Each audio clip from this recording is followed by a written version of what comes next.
During the Western Xia dynasty, which was also when Chinese was first invented, they basically looked like barbarians, like you would find anywhere else in the world.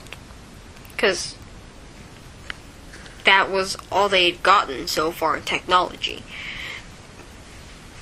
But when the Xia got overtook by the Shang, Chinese took a huge cultural and linguistic leap.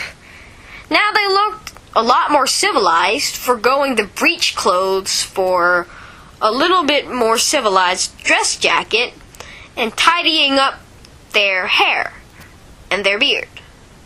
In addition, their language also got much more refined and much easier to transport and convenient. The Chinese, instead of writing on clay like they did before and baking it and transporting it, instead they wrote on bone, most of the time tortoiseshell. This was a huge improvement because it was hard to bake clay or earth to the perfect level where it wouldn't break or crack or make the words illegible. Therefore, using bone was much more optimal. Shang priests also would write messages on bones and then just throw them in fires and let the bone crack. Then they would attempt to read the cracks in the bone to try and divine the future. They would then tell the emperor, and if they were correct or if their prediction was accurate, well, they were lucky. Why? Because they were probably promoted to noble or at least priest. Come on. Because these guys were believed to have the mandate of heaven, being smiled down upon by the gods and welcomed like Western prophets or priests or the Pope. In addition, Chinese writing got a lot more legible. I mean, the bird looked like a bird, and the sheep kind of looked like a sheep, and I guess fire looked like fire. In other words, the Shang Chinese were really good artists. Except a paintbrush wasn't invented yet, nor was paper like any other art material. Sorry. But if you look very closely, it is pretty impressive how much their writing resembles the actual figures. I mean, the bird has a very clear beak, and head, and leg, and everything else. Next came the Zhuanshu during spring-autumn period. The Da Zhuanshu was written by etching Chinese characters onto metal. Xiao Zhuanshu was made by etching characters onto bamboo. By etching onto metal, their writing was very big and thick, which is why Chinese called it the big Zhuanshu or Da Zhuanshu.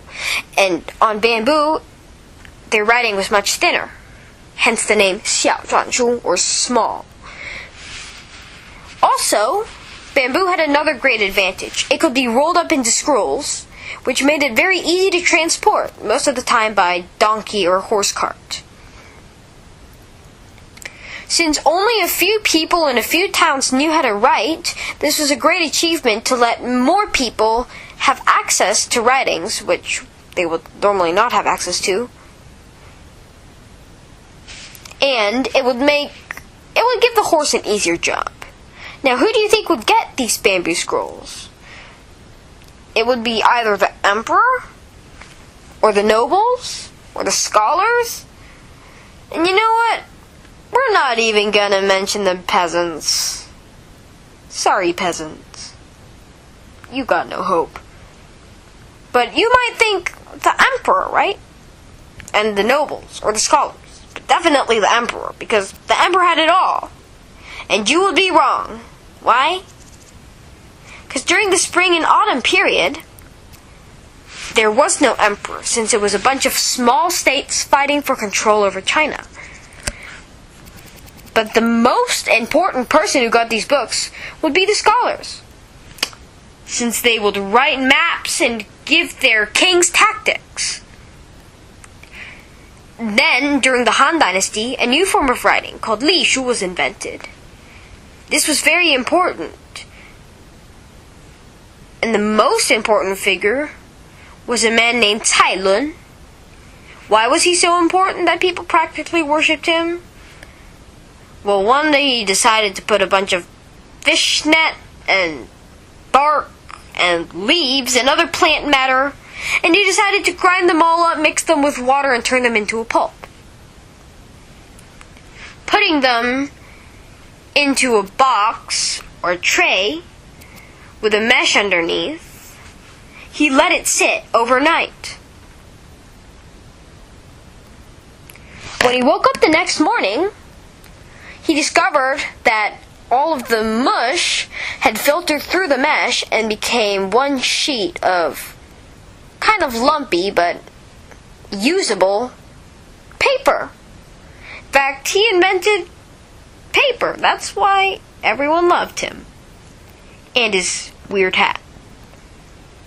But you can imagine how much paper helped the Chinese, especially in terms of language and culture. Because before, their state-of-the-art technology was bamboo and iron and etching.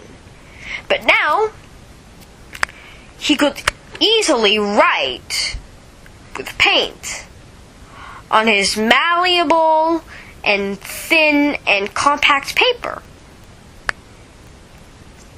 And this paint would stay absorbed by the paper and not wash off at all.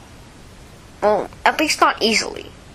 So this was a huge improvement in Chinese literature, since now their records could be easily kept without the hassle of etching bamboo. You might be wondering, after you've seen, if you ever see Li Shu, why the lines are so thick.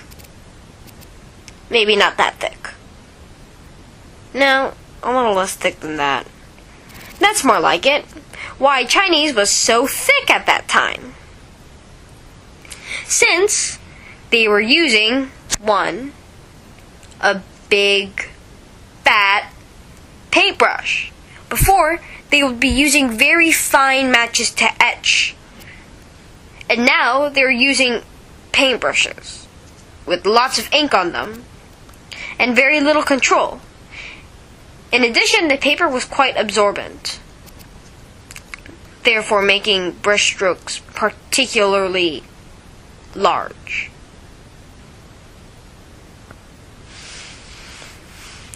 Then came Kaishu, who was important in this new Chinese invention. It was a man named Bi Sheng who lived during the Song Dynasty, and he invented the printing press. Not that stupid European guy Gutenberg. Sorry, Gutenberg. It was invented between 1041 and 1048 by this man, Bi Sheng. And yes, he had a cool beard. No, he had cool beards. He was not of a very high social class. In fact, he was born to a very common family, so not much is known about his ancestry. In addition, the Song Dynasty clothing was quite modest at the time, which really added to his very plain looks, besides his two beards.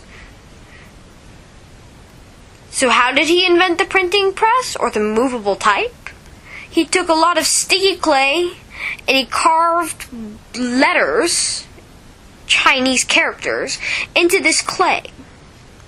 And the thickness of the letter was the thickness of a coin, aka very thin. And then he took an iron tray and put a bunch of sticky stuff in it, like wax and pine resin and paper ashes. And then he would put each individual letter block that he had carved out into the tray. And that is how